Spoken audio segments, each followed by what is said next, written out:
Hi, my name's Gavin. My website's hickorygolf.co.uk. In this video I'm just going to talk about cleaning up old hickory shafted golf irons. And let me just show you these two. So what you'll find is that old irons, so we're talking about ones with wooden shafts. The first thing to check is whether it's a real wooden shaft or not. And the best way I can recommend is to get a small fridge magnet perhaps and see if it sticks halfway along the shaft. What you can find is that some irons from the 1930s, once steel came in, they had steel cord shafts with plastic over them that made them look a bit like wood. But what they had was real wooden bits stuck in the end of the shafts here, and so some people will see these wooden bits in the end and say, oh, it must be wood. So that's why I always recommend placing a magnet halfway along the shaft and see if it is attracted or not. Okay, so let's say we definitely know that we've got hickory shafted iron. Okay, these two irons, you can see one is silvery shiny and one is very dark and rusty.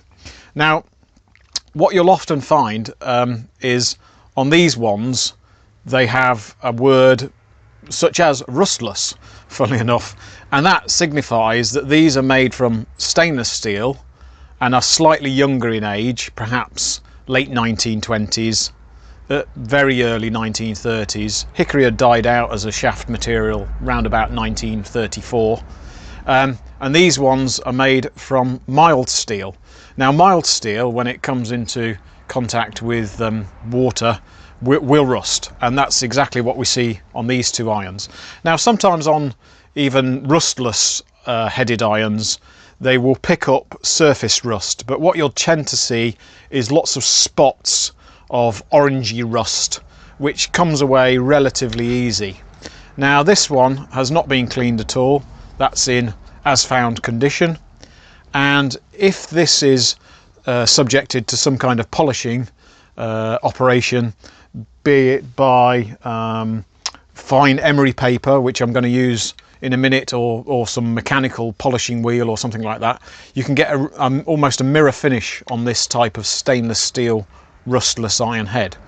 But today what I'm going to concentrate on is this one, which is made from mild steel, and it's got some name on it, and it actually says A. Watt Carnoustie and mid iron, and it has a little dot here. Now this dot, I suspect that this head might have been forged by Tom Stewart, and that could be Tom Stewart's inspection mark, but that's only supposition, purely supposition. It's some kind of foundry inspection mark anyway, to say that some foreman in the foundry has every 50 heads perhaps or whatever would have inspected the heads to make sure they're of a good standard coming out of the forge.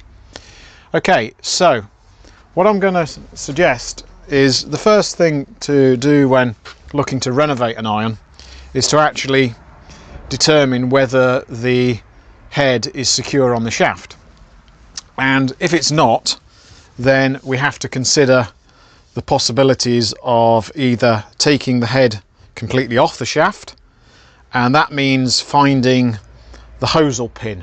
There's a pin, a steel pin, that runs from side to side round about 1/2 to 3/4 of an inch down from where the head meets the shaft. Now on some irons it will be very evident where the Hosel pin is, and on some it just won't, and it takes quite a lot of practice and skill to determine exactly where the Hosel pin is.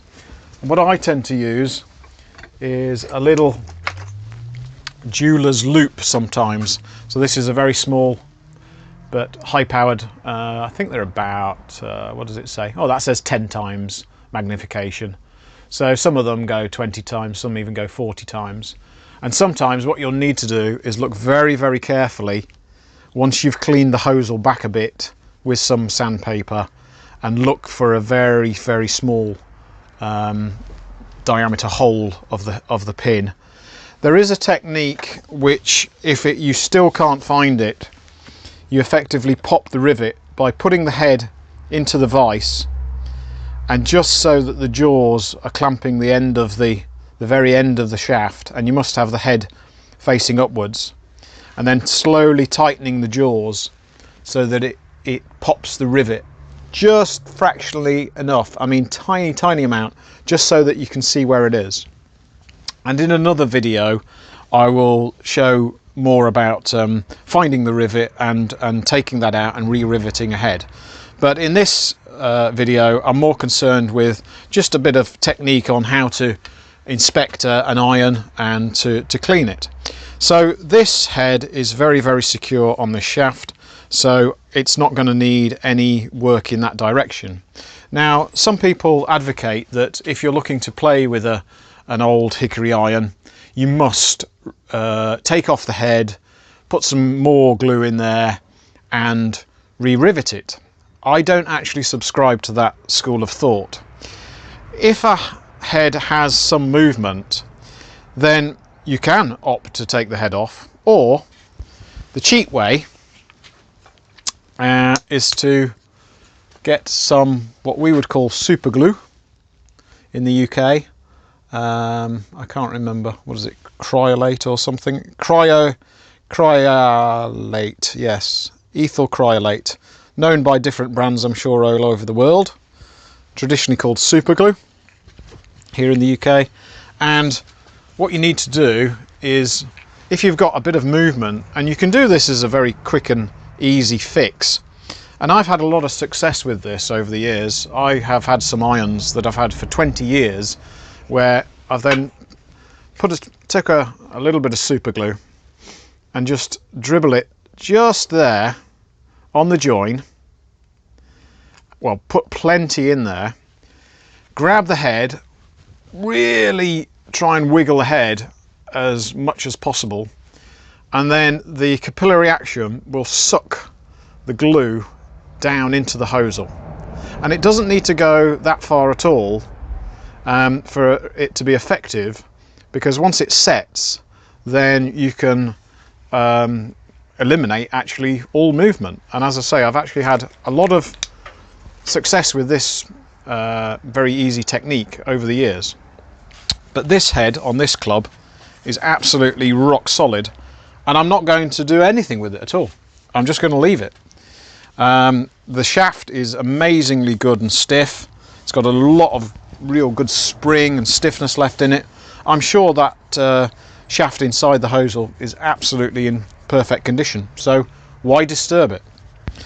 Okay, so the thing I advocate for using for cleaning heads is some very fine sandpaper, what we would call emery paper in the UK. And I don't know exactly what grit size this is, but it's something like about 250, 300, something like that in terms of grit level. Now this is a very worn piece, and actually sometimes the more worn the better. And it's just a case of putting that into the shaft, putting the club into the vise. Now I have a little bit of water here. You could use a little bit of oil, WD-40 spray oil, something like that, but water has always worked for me. And then it's a case of basically putting that back and forward, pulling it back and forward, and until you get the finish that you desire. Now, some people want a finish that is absolutely almost mirror finish. Some people just want to take off the top layer of oxidization, and so that it retains quite a very aged look. Now I'll show this to the camera in a second. Now this is a very worn piece of emery cloth, and yet it's taken off the top level very quickly. Just give that a little clean with a rag.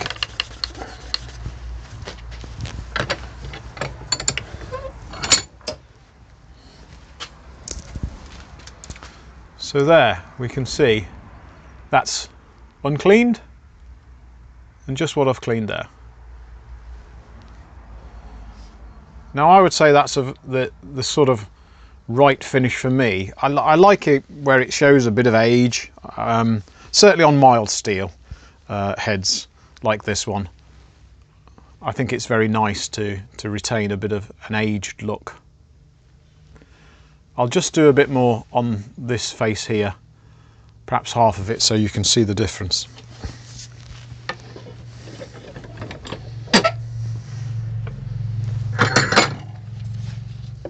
So a little bit of water or oil to lubricate the abrasive action. This can be a bit of a dirty job in terms of mucking up your hands, so you might want to think about wearing some gloves. Sometimes I do, sometimes I don't.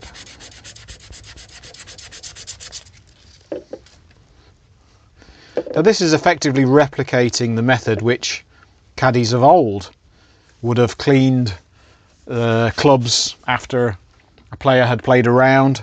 They would carry around a small piece of emery cloth in their pocket. They wouldn't necessarily have a jar of water. They'd be a bit more inventive in how they would actually put some water on the club, if you know what I mean.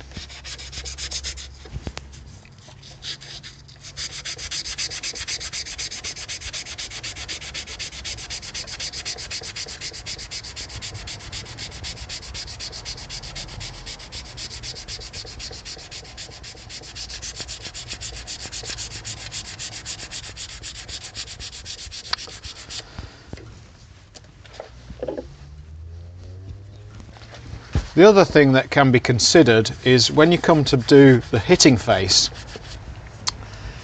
you can use the emery cloth to clean horizontally, so obviously horizontally, and then do a section down the middle going that way, and you get just a nice contrast of obviously where the sweet spot is in the middle of the face. Okay, so let me just show you this one. So you can see the portion I've just cleaned. It's come up really nice, very, very quickly. And the portion I haven't. So, there we are. Just some simple tips on how to clean an old hickory golf club. If you like the video, please press the like button or subscribe to my channel, as I will be loading up more videos over the coming weeks and months. If you have a question, you can email me at info@timewarpgolf.com, and my website is hickorygolf.co.uk. Thanks for watching.